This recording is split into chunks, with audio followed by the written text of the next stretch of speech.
అందరికీ నమస్కారం అండి. శైలజ వినిపించే కథల ఛానళ్లకు స్వాగతం.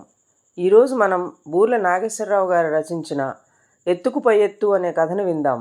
ఈ కథ నవంబర్ 1972 చందమామలో ప్రచురింపబడింది. ఒక గ్రామంలో సాంబయ్య అనేవాడు ఉండేవాడు. అతను తప్పుడు సాక్ష్యాలు చెప్పి అదే వృత్తిగా బతికేవాడు. ఇంకే పని చేసేవాడు కాదు. తప్పుడు సాక్ష్యాలు చెప్పి డబ్బు గడించే అవకాశం లేనప్పుడు తానే గ్రామస్తుల మధ్య తగాదాలను ఎగదోసి ఎవరు ఎక్కువ డబ్బు ఇస్తే వారి పక్షాన సాక్ష్యం చెప్పేవాడు. కొంతకాలానికి సాంబయ్య ధోరణి అందరికీ తెలిసిపోవటం చేత గ్రామ పెద్దలు అతని సాక్ష్యాన్ని ఆమోదించటం మానుకున్నారు. అప్పుడు సాంబయ్య తన వృత్తిని దూర గ్రామాలలో కొనసాగించడానికి బయలుదేరాడు. అతను వెళ్లే దారిలో ఒక శెట్టి నేతి డబ్బా పెట్టుకుని ముందుకు వెళుతూ కనిపించాడు. సాంబయ్యకు వెనకగా ఒక కూలి లాంటివాడు నడుస్తున్నాడు. ఆ ఇద్దరినీ చూడగానే సాంబయ్యకు ఒక ఆలోచన వచ్చింది. అతను ఆగి కూలివాడిని దగ్గరికి రానిచ్చి, నేనొక ఉపాయం చెబుతాను, చేస్తావా అన్నాడు. లాభించేటట్టుంటే చేస్తాను అన్నాడు కూలివాడు. నెత్తిన నేతి డబ్బా పెట్టుకుని ముందుకు వెళుతున్న శెట్టిని చూశావా? నువ్వు ఆ డబ్బా నీదేనని చెప్పి లాగేసుకో. శెట్టి నీ మీద ఫిర్యాదు చేస్తే నేను నీ పక్షాన సాక్ష్యం చెబుతాను. సాక్ష్యం చెప్పినందుకు నాకు 2 రూపాయలు ఇవ్వాలి. నాకు 2 రూపాయలు లాభం, నీకు నేతి డబ్బా లాభం. ఏమంటావు అన్నాడు సాంబయ్య. ఈ ఉపాయం కూలివాడికి నచ్చింది. వాడు గబగబా నడిచి వెళ్ళి శెట్టి నెత్తి మీద నేతి డబ్బా లాగేసుకుని, ఇది నా డబ్బా అన్నాడు. ఇది అన్యాయం. నేను ఈ పక్క గ్రామానికి వెళ్ళి నీ మీద ఫిర్యాదు చేస్తాను అన్నాడు శెట్టి కూలివాడితో. పద, నేను వస్తాను. ఈ డబ్బా నాదేనని నేను న్యాయస్థానంలో నిరూపించుకోగలను అన్నాడు కూలివాడు. ఇద్దరూ కలిసి పక్క గ్రామంలో న్యాయాధికారి దగ్గరికి వెళ్ళారు. వారి వెనకనే సాంబయ్య కూడా వెళ్ళాడు. ఇద్దరు చెప్పినది విని న్యాయాధికారి, మీ ఇద్దరిలో ఎవరు నిజం చెబుతున్నది తెలియటం లేదు అన్నాడు. దానికి కూలివాడు, పిల్లలు గలవాణ్ణి, అబద్ధమాడుతాటండి. ముందు గ్రామంలో ఉన్న నా కూతురు ఇంటికి ఈ నెయ్యి పట్టుకుపోతూ ఉంటే ఈ శెట్టి దారిలో కలిసి డబ్బా లాక్కోబోయాడు. అందుకని మీ వద్దకు లాక్కొచ్చాను అన్నాడు. నువ్వు చెప్పేది కళ్ళారా చూసిన వాళ్ళెవరన్నా ఉన్నారా అని న్యాయాధికారి కూలివాడిని అడిగాడు. ఉన్నాడండి, ఎవరో ఆయన మాతో పాటు నడుస్తూ వచ్చాడు.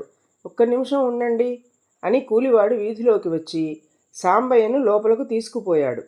న్యాయాధికారి సాంబయ్యను, ఈ మనుషులు నీకు తెలుసా అని అడిగాడు. నాకు తెలియదండి, నేను వచ్చేదారిలో వీళ్ళు తగువ పడడం మటుకు చూశాను అన్నాడు సాంబయ్య. అలా అయితే చెప్పు, ఈ డబ్బా ఎవరిది? ఎవరి నుంచి ఎవరు దీన్ని కాజేశారు అని న్యాయాధికారి సాంబయ్యను అడిగాడు. ఈ కూలి మనిషి నేతి డబ్బా తెస్తుంటే ఈ శెట్టిగారు దాన్ని లాక్కోపోవడం కళ్ళారా చూశాను అన్నాడు సాంబయ్య. సాంబయ్య చెప్పిన సాక్ష్యం ఆధారంగా న్యాయాధికారి నేతి డబ్బాను కూలివాడికి ఇప్పించాడు. న్యాయాధికారి తీర్పు ప్రకారం కూలివాడు నేతి డబ్బా తీసుకుని సాంబయ్య చేతిలో 2 రూపాయలు పెట్టాడు. తిరిగి ముగ్గురూ దారి పట్టారు. ముందు కూలి నడుస్తున్నాడు, వెనకగా సాంబయ్య, వెనకగా శెట్టి నడుస్తున్నారు. సాంబయ్య చేసిన దుర్మార్గం శెట్టికి అర్థమైంది. సాంబయ్యను మోసగించి తన నేతి డబ్బా తిరిగి సంపాదించుకోవాలని శెట్టి నిశ్చయించుకున్నాడు. అతను సాంబయ్యను కలుసుకుని వెంట నడుస్తూ, ఏమయ్యా, నువ్వు నాకంటే తెలియగలవాడవనుకున్నాను. నీకన్నా ఆ కూలి చేసుకునేవాడేనేమే. నీ చేతిలో 2 రూపాయలు పెట్టి 20 రూపాయల నేతి డబ్బా కాజేశాడు అన్నాడు. ఈ మాట విని సాంబయ్య తెల్లమొహం వేశాడు. మళ్ళీ శెట్టి ఇలా అన్నాడు, నువ్వు చేసిన పనే నేను చేసి ఈ నేతి డబ్బా సంపాదించాను. నేతి దుకాణంలో ఈ డబ్బాను ఒకడు బేరం చేశాడు. ఆ మనిషి దుకాణం వాడికి డబ్బు ఇవ్వబోతుంటే వద్దని సంజ్ఞ చేశాను. అది గ్రహించి ఆ మనిషి దుకాణం వాడితో డబ్బు ముందే ఇచ్చేశానన్నాడు. దుకాణం వాడు లేదన్నాడు. ఇద్దరూ గొడవ పడ్డారు. జనం మూగారు. అప్పుడు నేను కల్పించుకొని దుకాణం వాడితో, నీకు బుద్ధి లేదుటయ్యా, ఈ మనిషి డబ్బు ఇస్తుండగా నేను చూశాను అన్నాను. నలుగురు దుకాణం వాడిని మందలించి నేతి డబ్బా ఆ మనిషికి ఇప్పించారు.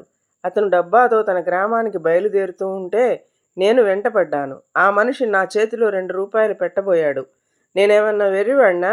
అదేమీ కుదరదని చెప్పి ఆ మనిషి చేతిలో నేనే 2 రూపాయలు పెట్టి డబ్బా తీసేసుకున్నాను. నువ్వు ఆ పని చేశావు కానీ నాలాగా తెలివితేటలు అంతకన్నా మంచి నేర్పు ఉపయోగించి డబ్బా సంపాదించుకోలేకపోయావు. నీ తెలివి అలా ఉంది. శెట్టి ఈ మాట అనగానే సాంబయ్యకు ఆశ పుట్టింది. ఇప్పుడేం చెయ్యాలి అన్నాడతను శెట్టితో. కూలివాడు నన్ను ఏం చేశాడో అదే ఇప్పుడు నువ్వు చెయ్యి. నీకు నేను అండ ఉంటాను. నా సహాయానికి ఏదో ముట్ట చెబుదువు గాని అన్నాడు శెట్టి.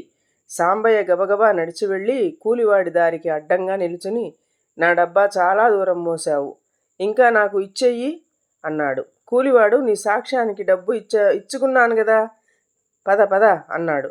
సాంబయ్య బలాత్కారంగా డబ్బా లాక్కోబోయాడు. కూలివాడు డబ్బా కింద పెట్టి సాంబయ్య మీద కలియబడ్డాడు. ఇద్దరూ ఘోరంగా కొట్టుకున్నారు. ఇద్దరూ సగం చచ్చి పోట్లాట విరమించేసరికి శెట్టి గాని నేతి డబ్బా గాని కనుచూపు మేరలో ఎక్కడా కనిపించలేదు. ఈ కథ మీకు నచ్చినట్లయితే లైక్ చేయండి, షేర్ చేయండి, కామెంట్ చేయండి, సబ్స్క్రైబ్ చేసుకొని నన్ను ఎంకరేజ్ చేయండి. నమస్కారం అండి.